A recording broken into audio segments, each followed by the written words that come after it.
Good morning students, कैसे हैं आप। उम्मीद है आप सभी स्वस्थ होंगे और अपनी पढ़ाई कर रहे होंगे। अभी तक हमने देखा राजनीति क्या है, राजनीति का मार्क्सवादी दृष्टिकोण क्या है, राजनीति का उदारवादी दृष्टिकोण क्या है, समुदायवादी दृष्टिकोण क्या है। आज हम इसी पर आधारित आपके लिए प्रश्न श्रृंखला लेकर के आए हैं, जो आपके आगामी विश्वविद्यालय की परीक्षाओं के लिए, आगामी प्रतियोगी परीक्षाओं के लिए बहुत ही महत्वपूर्ण है। आगे भी हम इस प्रश्न श्रृंखला को जारी रखेंगे, जैसे जैसे हमारे लेक्चर होते जाएंगे उस पर आधारित हम एक प्रश्न श्रृंखला आपको देते जाएंगे, जिससे आपका एक रिवीजन भी होगा और आप परीक्षाओं में अपने प्रश्नों को आसानी से समझ पाएंगे और उनका उत्तर आसानी से दे पाएंगे। आइए देख लेते हैं क्या महत्वपूर्ण प्रश्न है हमारे सामने। पहला प्रश्न है कि उदारवाद का आरंभ किस सदी के आसपास माना जाता है। ऑप्शन आपके सामने हैं, 16वीं, 17वीं, 19वीं या फिर 21वीं। अपना ऑप्शन लिखें। सही उत्तर है इसका 17वीं सदी के आसपास उदारवाद का आरंभ हुआ। प्रश्न संख्या 2, मार्क्सवाद का आरंभ हुआ।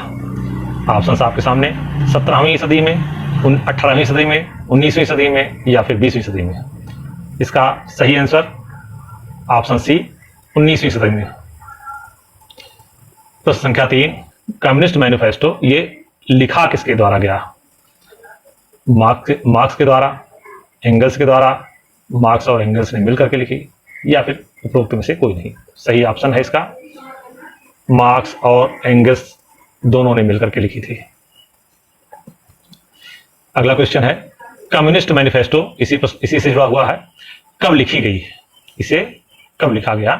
ऑप्शंस 1828 में, 1848 में, 1876 में, 1895 में। सही आंसर है इसका ऑप्शन बी, 1848 में। प्रसिद्ध कृति the origin of family, private property and the state किसने लिखी है। आपको अपना आंसर देना है। ऑप्शन आपके सामने हैं, मार्क्स ने, एंगल्स ने, मार्क्स और एंगल्स ने मिलकर के या फिर बाकमैन ने। सही आंसर है इसका एंगल्स, ऑप्शन बी। अगला प्रश्न बहुत महत्वपूर्ण है, सामान्य हित का विचार किसका केंद्र बिंदु है।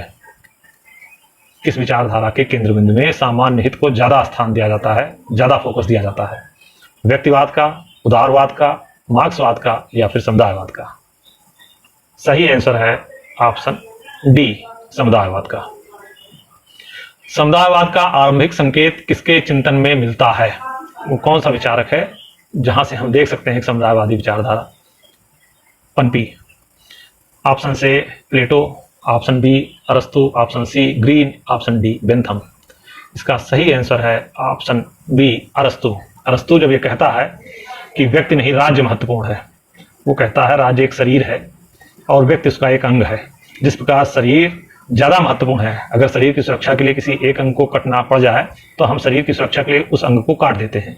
इसी तरह वो कहता है कि राज्य की भलाई के लिए व्यक्ति को बलिदान देना पड़ेगा। अगला क्वेश्चन है, समुदायवाद का अग्रदूत विचारक माना जाता है। लॉक, बेंथम, ग्रीन या फिर मार्क्स। सही ऑप्शन सी, ग्रीन। समुदायवाद के समकालीन प्रवर्तक हैं। Option A MacIntyre, option B Michael Sandel, option C Charles Taylor या फिर सभी। इसका सही आंसर है उपरोक्त सभी। ये सभी समकालीन प्रवर्तक माने जाते हैं समुदायवादी विचारधारा के। और अंतिम क्वेश्चन देख लेते हैं, ये बहुत महत्वपूर्ण है, कई बार लोक सेवा आयोग की परीक्षाओं में पूछा जा चुका है, आगे भी ये पूछा जाता रहेगा। इसमें विचारक और उनके पुस्तकों के नाम लिखे गए हैं। पी क्रोपातकिन, उनके सामने पुस्तक लिखी है मार्क्सिज्म एंड पॉलिटिक्स। जे अल्थ्यूजियस, उनके सामने लिखी है किताब का नाम आफ्टर वर्च्यू।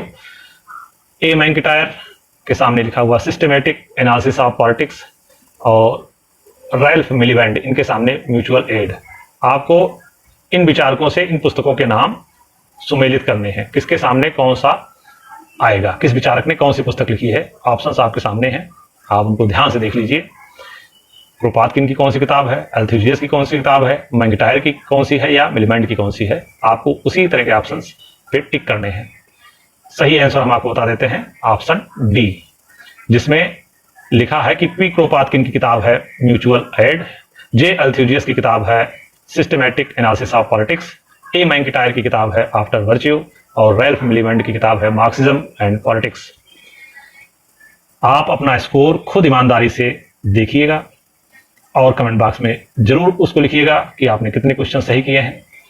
आने वाली प्रतियोगी परीक्षाओं के लिए अपने को तैयार करिए। इस तरह की प्रश्न श्रृंखला हम आगे भी देते रहेंगे, जिससे आपका राजनीतिक सिद्धांत प्रश्न पत्र तैयार होता रहेगा। आगे हम और भी प्रश्न श्रृंखला शुरू करने वाले हैं। देखते रहिए made for study. Thank you.